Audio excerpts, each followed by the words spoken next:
Hi, in this lesson I'm going to talk to you about the Xcode user interface. Knowing the Xcode user interface will help us quickly navigate through our code files and make changes. It will also help us in quickly running and debugging our app. So if we carefully look at the user interface of Xcode, we can see four things. We see the top bar, we see the left pane, we see the center pane, and we see the right pane. So on the top bar, on the top left, we have a play button. This play button is going to run our app in a simulator. Then we have a stop button which will stop running our app in the simulator. This is our simulation environment selection drop down. So here I can pick any simulation environment like iPad Air, iPhone 7, iPhone 6, and then I can hit this run button or play button in order to run our app in that environment. So what's going to happen when I press this play button? It's going to open a new window of iOS simulator running our app. So in the middle of the top bar, we see the name of our app and when was the last build done and at what time. On the top right, we see three buttons which control how we want to see our code files, which we will see later.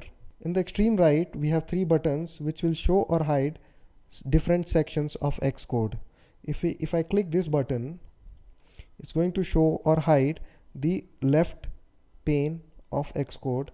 If I click this button, it's going to show or hide the right pane. If I click this middle button, it's going to show me what is called as the debug area. This area helps in debugging our app. So for now I'm going to leave it by default to be hidden. This left pane is called the Project Navigator. Now on the top of this Project Navigator pane, we have several buttons which will help us navigate our project.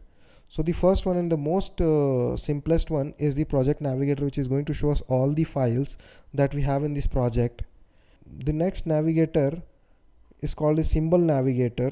Then we have the Search Navigator, in which we can search for text code files containing certain text. In this this is the Debug Navigator, in which we are going to see the warnings and errors that we have in our project. So build time warnings and errors and runtime warnings and errors will show up here. Then we have several other navigators. We have a breakpoint navigator which will show us the breakpoints that we have set up in our project. Then I'm going to leave it to the default of Project Navigator, which is the simplest one. Now I can single click a file from Project Navigator and the source code is going to show up in the editor area, which is the center pane. Now the center pane has an editor area below and a jump bar on the top. This jump bar help us navigate through our project. So we can pick files from our Project Navigator or from the jump bar. So even if we see now, we have our my first app test.swift file selected, but here we have app.delegate.swift file selected. So how are we going to know which file is open here? We have to see the jump bar and then only we can decide. So the jump bar states which file is open and it will help us to quickly navigate through our project.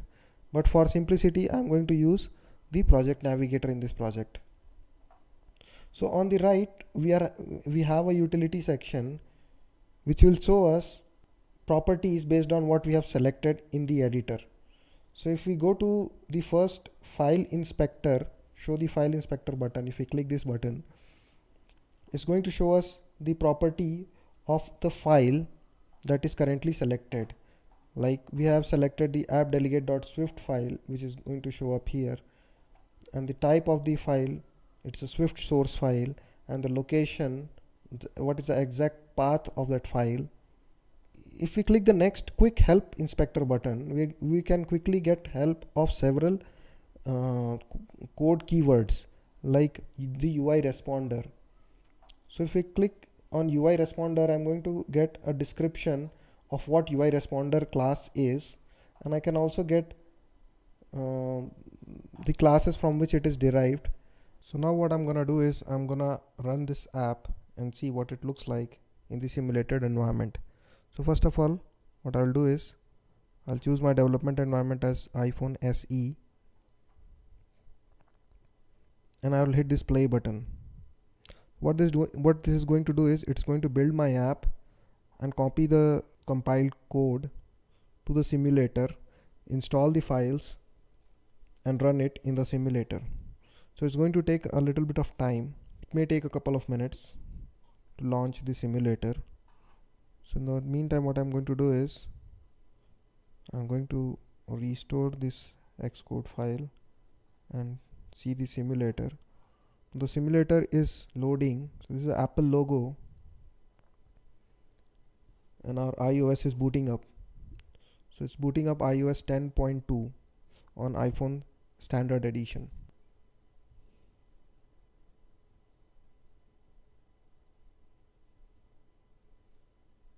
So there we go, it has booted up successfully and it has opened our app, which is just a blank screen. Now this screen may be a little big for you, so what we can do is we can click on window, scale, and we'll scale it to 33%.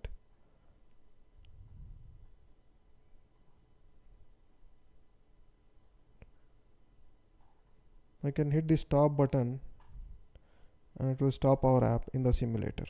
So now I'm going to do a couple of things. I'm going to increase the font size of this code so you can easily see, and also I'm going to enable the line numbers. So the way to do that is to go to the Xcode preferences, fonts and colors, and click this default. So I should have this default selected, and then I have to go and click this plus button, and I will duplicate this default and I'll name it as my config, and I'll hit enter. So I'll have my config selected and I'll select all the source editor items by hitting Command A on my Mac and increasing the font size by hitting this T button. Once I hit that T button, I get this window where I will increase my font to 18, which is much better. Also, I'll increase the font of my consoles, selecting them all, hitting the T button and increasing it to 18.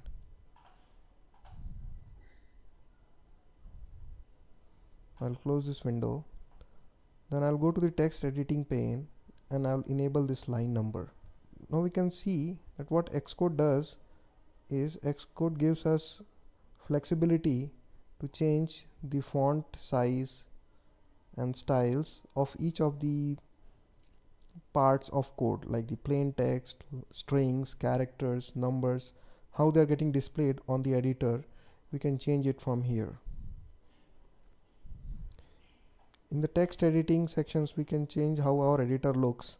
We can change the encoding settings, we can change the line endings.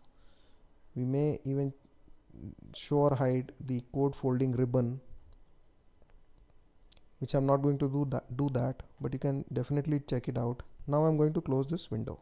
So that's it, I'm done. I'll see you in the next video. Make sure to. That's right.